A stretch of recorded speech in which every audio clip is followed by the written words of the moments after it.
No, we're running. I mean, we're going what, hour and 20. So I want to be respectful of your time, especially East Coast here. But we've got to talk about IBUs. we have said, I think it was way back. I think it was season 1 where we did the Pliny the Elder, which is like what 100 IBUs or whatever. Yeah. And then we tried another beer. I don't even remember which one it was. That was Two Hearted. That was like. Was it Two Hearted? No, it's Two Hearted. Yeah.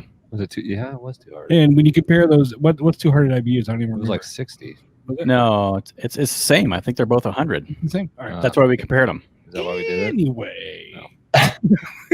My brain Anyway, don't we work. tried them and we're like, one's completely different than the other. Bitterness factor. The bitterness factor is like, so then ever since then, Jake, of course, is the IBUs don't matter. And that's why we have a picture of him let me just saying IBUs don't matter. clarify. I don't need to clarify. I'm not saying they don't matter in terms of consistency of producing a beer.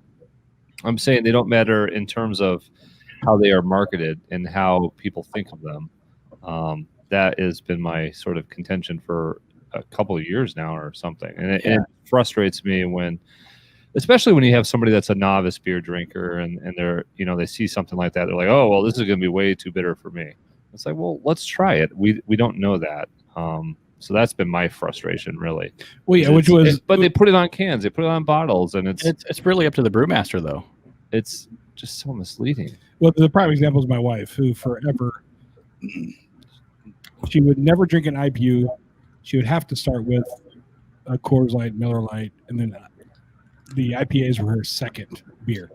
And she would always look at, but once she learned what IBU stood for, it was bitterness, she would always look at the IBU on the can. Like, oh, that's too many. I can't drink that. And then I sat her down and I gave her 2 beers with the same IBU, had her drink them, and she was blown away by how one was completely not bitter at all, one was more bitter.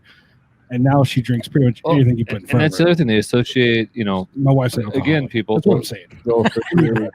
IBUs, high IBUs with IPAs. They're like thinking of some, I don't know, bitter West Coast or whatever they think, but they think that's all IPAs. It's like, that's not. There's so many. I mean, I don't even think IPA is a category anymore. I mean, it is a category. It's it is. One. But before, Chris, I asked you about your article and your opinion on it. I did put a poll out the other day.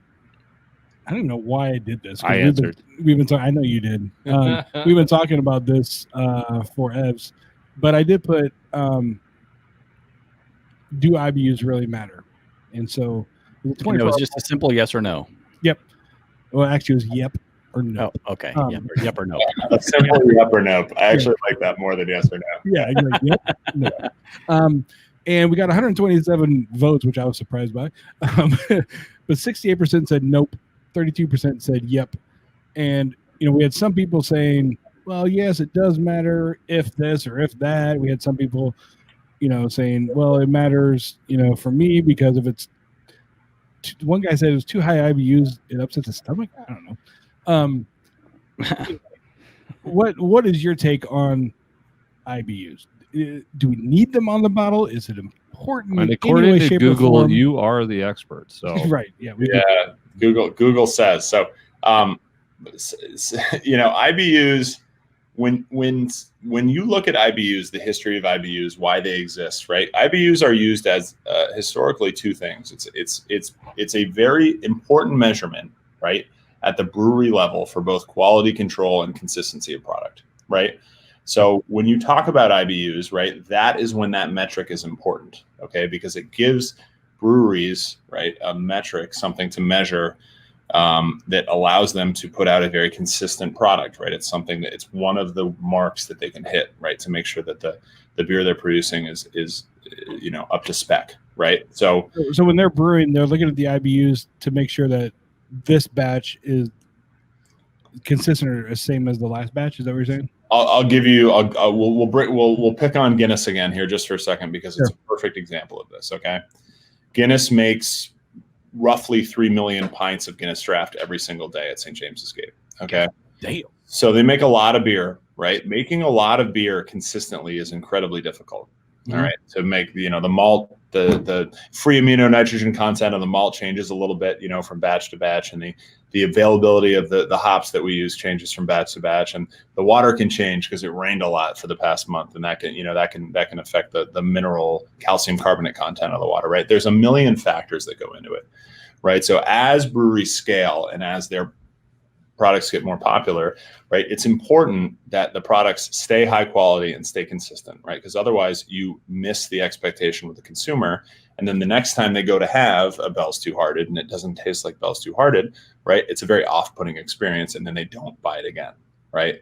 So in terms of the brewing science, in terms of the application, right, of these measurements, it's very, very important. But the thing is that people got the idea that IBUs were an important consumer-facing piece of information, and this is when you lose it, right? This is when you kind of lose the argument, because whilst IBUs are a generally good or generally indicative of the bitterness level, right, they're measuring an empirical thing, right? You can measure the number of isomerized alpha acids and other polyphenols and proteins that make up, right, the bitterness measurement of an IBU. You can measure those in the beer, right? So an IBU is an empirical measurement, right? It's not a subjective measurement. It's not how soft is this shirt, right? It's actually how many bittering chemicals or how many bittering compounds are available in the beer, right? So when you tell somebody that there is 100, right, parts per million, right, of iso alpha acids inside the beer, right, that's a pretty myopic bit of information to get as a beer drinker, right? That's not really very relevant to your experience drinking beer.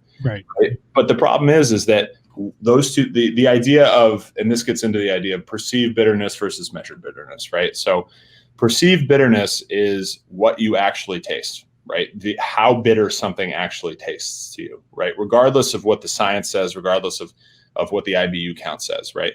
The example I like to give, just because this is the most pertinent, right? I think I referenced in that article, I'm not looking at it, but I think I referenced Sierra Nevada Pale Ale, right? And Sierra Nevada Pale Ale, I think, has something like 38 IBUs, right? If you were to use a descriptor to describe Sierra Nevada Pale Ale, I would probably use bitter as one of the descriptors, right? So yes. Bitter would be a good example. Not overly bitter, but bitter is a primary attribute of that beer, right? If you were to drink Guinness Draft, right, and have a pint of Guinness, would either of you use the word bitter typically, do you think, to describe the beer? I would not. No. No. No. So that's where we lose the IBU thing completely, because Guinness Draft has an IBU count of 45. Okay, Sierra Nevada has an IBU count of 38. So empirically, Guinness Draft is more bitter than Sierra Nevada, right? But it doesn't taste more bitter, right? Yeah. So the thing about bitterness is it's about the balance of ingredients in the beer, right? So something can have more bittering compounds but taste less bitter because there's more other stuff to balance it, right? Namely hops and the sugar and the proteins inside of malt, right? So the malt is the balancing component. The sweet malt and the bitter hops, those two things come together in harmony in the beer. And so when you start using IBUs as an indicator of some sort of subjective measurement of enjoyment with the beer, you really do start to lose people pretty quickly, right? So it doesn't matter how many IBUs are inside of a beer, right? It just matters what it tastes like. And so when you start telling people a random number of IBUs, right, the uneducated palate and specifically an uneducated drinker, right, will look at that and go, oh, I don't like that. That's too many IBUs, right? So if I started plastering 45 IBUs all over Guinness Draft, right, that might be really off-putting to a lot of people who'd be like, well, I don't like bitter beer. And you're like, well, have you ever had this? Like, it's really good. You should try it, right? And so it's one of those examples of just like a piece of just irrelevant information that does not need to be sitting on any label ever, because it's not relevant to the drinking experience in any way, I guess is my point. Finally. Expert people. That's an expert. That's right. Saying what I've been saying for years.